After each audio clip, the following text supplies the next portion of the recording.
Assalamualaikum warahmatullahi wabarakatuh. Selamat datang di channel Learning Kreatif yang channel inspiratif, edukatif, dan sedikit tidak bermanfaat.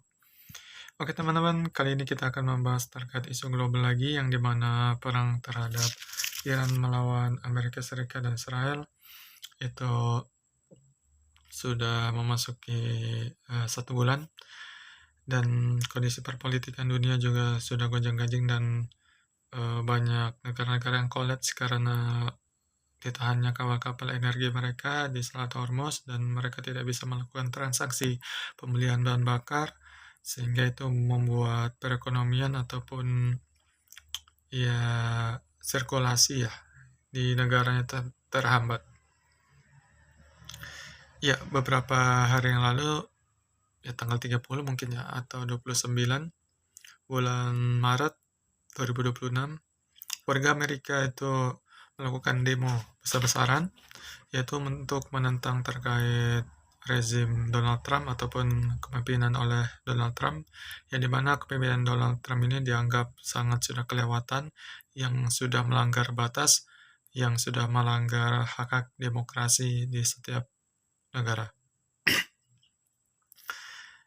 Ya, dikabarkan bahwa lebih dari 9 juta warga Amerika Serikat itu melakukan demonstrasi secara serentak di lebih dari 3.300 wilayah di Amerika Serikat, ya di mana dalam demo tersebut banyak masyarakat dari Amerika Serikat itu membawa spanduk yang bertuliskan "No War", tidak ada perang, kemudian bertuliskan "No King", atau tidak ada raja, yang dimana makna dari tidak ada raja ini yaitu kekuasaan Trump adalah kekuasaan sebagai presiden, bukan sebagai raja, yang dianggap sebagai kekuasaan yang sangat otoriter, yang dimana kekuasaannya itu tidak berlandaskan terhadap konstitusi, terhadap parlemen, ataupun terhadap undang-undang yang berlaku di Amerika Serikat, dan hal tersebut itu sama seperti kekuasaan raja. Tetapi dari rakyat Amerika Serikat tersebut itu menolak terkait kekuasaan Trump yang sewenang-wenang, kekuasaan seperti raja, padahal Amerika Serikat adalah negara demokrasi, bukan negara monarki. Sehingga dengan adanya hal tersebut membuat masyarakat dari Amerika Serikat itu murka, yang dimana kondisi Amerika Serikat yang sangat sulit, banyak masyarakat Amerika Serikat itu mengalami penurunan ekonomi dan kesulitan, yang dimana hal tersebut dampak dari perang antara Amerika Serikat, Israel melawan Iran, dan hal tersebut juga membuat terkait harga minyak di Amerika Serikat itu meningkat ataupun naik. Dan hal tersebut juga berimbas terhadap logistik ataupun barang-barang yang ada di Amerika Serikat juga ikut akan naik, dan yang menjadi korbannya adalah masyarakat kecil atau masyarakat bawah, kalangan bawah. Seharusnya dari pemerintah Amerika Serikat itu bisa meredam perang, akan tapi justru Amerika Serikatlah yang ikut ataupun memulai perang tersebut. Sebagai negara yang superpower, seharusnya pemerintah Amerika Serikat itu bisa menengahi terkait perang tersebut, akan tapi ya mereka lah yang menginginkan perang tersebut.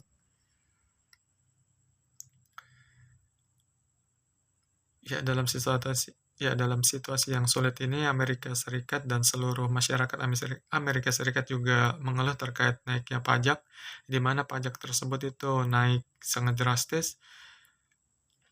karena negara Amerika Serikat sudah mengalami kerugian yang sangat besar terkait penutupan Selat Hormuz serta terkait pembiayaan perang, sehingga pajak dari masyarakat Amerika Serikat tersebut itu digunakan untuk biaya perang, sehingga pajaknya akan naik drastis. Ya, dari situasi dan kondisi saat ini yang ada di Amerika Serikat, jutaan masyarakat Amerika Serikat turun ke jalan untuk menyampaikan aspirasinya, penolakan terhadap pemerintah Trump, dan juga seluruh masyarakat Amerika Serikat itu ingin memakzulkan terkait pemerintahan Trump. Dan menurut pakar terkait hubungan internasional dari Indonesia mengatakan bahwa pemakzulan Trump itu mungkin terasa sangat-sangat sulit dan mustahil. Di mana kondisi Amerika Serikat, partainya Trump itu menguasai parlemen gitu ya. Akan tetapi bukan tidak mungkin untuk melengsarkan Trump ataupun memakzulkan Trump ataupun menggulingkan Trump dalam jabatannya, yaitu apabila partai oposisi dari partai Republik gitu ya,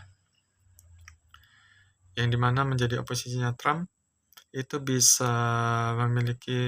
atau menguasai suara 2/3 lah minimal dari parlemen,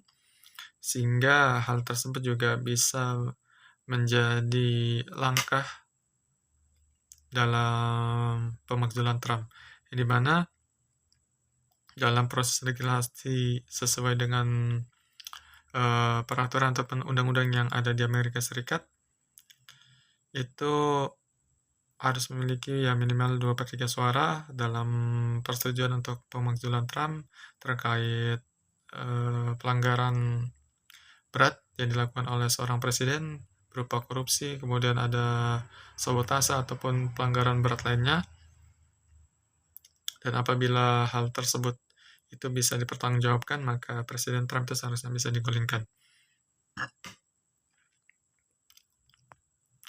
Ya, walaupun Presiden Trump itu memiliki pengaruh ataupun dukungan yang sangat kuat dari partainya ataupun kelompoknya, ya tidak menutup kemungkinan bahwa suara Amerika Serikat, seluruh masyarakat Amerika Serikat yang sepakat terkait pemakzulan Trump itu bisa dilakukan, maka pemakzulan Trump itu bisa saja terjadi di Amerika Serikat. Ya tentunya dalam pemakzulan seorang presiden yang melakukan pelanggaran berat itu bukan hal yang mudah, bukan proses yang singkat, tetapi membutuhkan proses yang sangat panjang mulai dari identifikasi terkait pelanggarannya, ataupun yang lainnya, sama seperti di Indonesia gitu ya, apabila seorang presiden itu melakukan pelanggaran yang sangat berat, entah itu pemakzulan, entah itu terlibat terorisme, kemudian korupsi, kemudian suap, kemudian berkhianat dan lain-lain, itu dari DPR itu bisa mengajukan terkait pemakzulan gitu ya, ataupun pemakzulan terhadap presiden tersebut kepada MPR. Akan tetapi sebelum MPR memutuskan untuk memberhentikan atau mengangkat presiden tersebut, maka harus ada pertimbangan dari MK gitu ya, yang akan mengkaji terkait pelanggaran apa saja yang telah dilakukan oleh presiden dan pasal-pasal apa saja yang telah dilanggar oleh presiden tersebut. Apabila itu sudah disetujui, maka MPR atas persetujuan dari DPR itu bisa melengsarkan ataupun memberhentikan presiden tersebut yang mengalami problematik tersebut. Ya, semoga situasi dan kondisi ini sudah semakin baik, di mana hingga saat ini belum ada kejelasan terkait konflik ini mengarahnya kemana, dan seluruh negosiasi itu gagal. Dari pemerintah Amerika Serikat itu ingin melakukan negosiasi, akan tapi selalu ditolak Iran. Hal ini karena masa lalu yang dimana Iran selalu dikhianati oleh Amerika Serikat. Ya tentu konflik ini akan terus berkepanjangan di tengah situasi dan geopolitik dunia yang tidak menentu, dan tentunya kita sebagai seluruh masyarakat Indonesia harus bisa mengikuti aturan dari pemerintah, harus bisa harus bisa berpikir kreatif ataupun berpikir kritis terkait masalah ini, di mana kita harus mementingkan kepentingan bersama, bukan hanya kepentingan pribadi,